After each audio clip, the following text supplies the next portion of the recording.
एक भिल्ल भक्त आहे, एक भगवान शिवाचं मंदिर आहे आणि त्या शिवाच्या मंदिरामध्ये काय झालेलं आहे, एक नित्य नेमानं पूजा करणारा पुजारी आलेला आहे. पुजारी पूजा करण्यासाठी आलेला असताना त्यानं सुंदर पूजा केली आहे, देवाला जल अर्पण केलेलं आहे, सुंदर स्वच्छ केलेलं आहे, भस्म लावलेला आहे, गंध लावलेला आहे, चंदन लावलेलं आहे, सुगंधित केलेलं आहे, चांगले चांगले सुंदर फुलं आणून त्या भगवान शिवाच्या शिवलिंगाला सजवलेलं आहे. आणि हे सगळं ते माता पार्वती दाखवत होती. बघा म्हणले, तो तुमचा भक्त किती सुंदर तुमची पूजा करायला लागलेला आहे.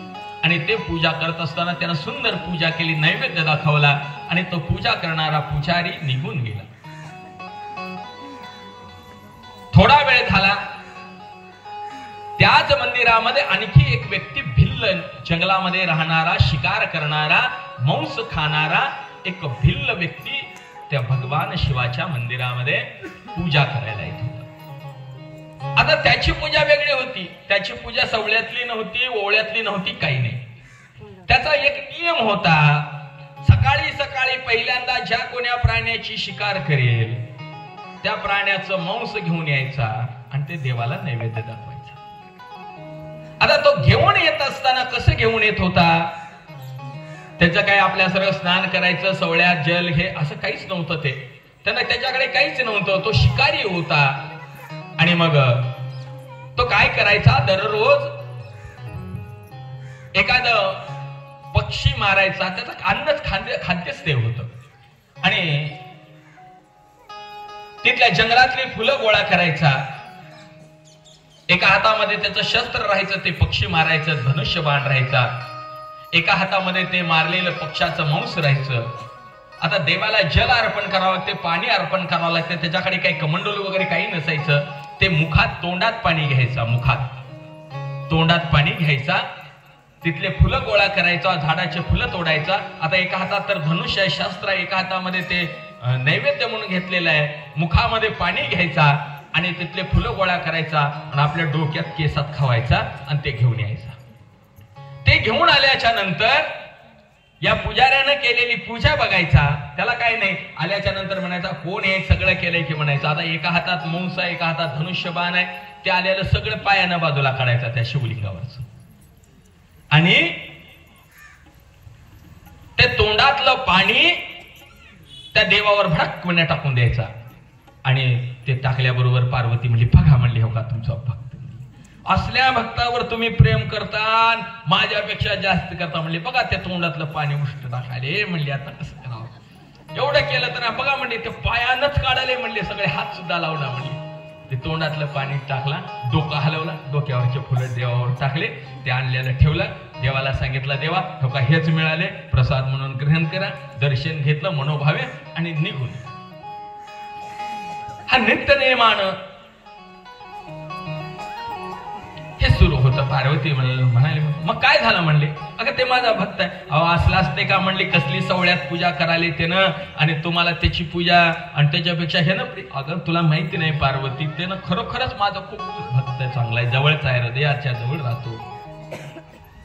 एवढं म्हणल्याच्या नंतर काय म्हणली पार्वती, असले भक्त तुला बघायचंय का म्हणले, जरा थांब म्हणले, आता 2 दिवस थांबले, 2 दिवस बघ म्हणले तू.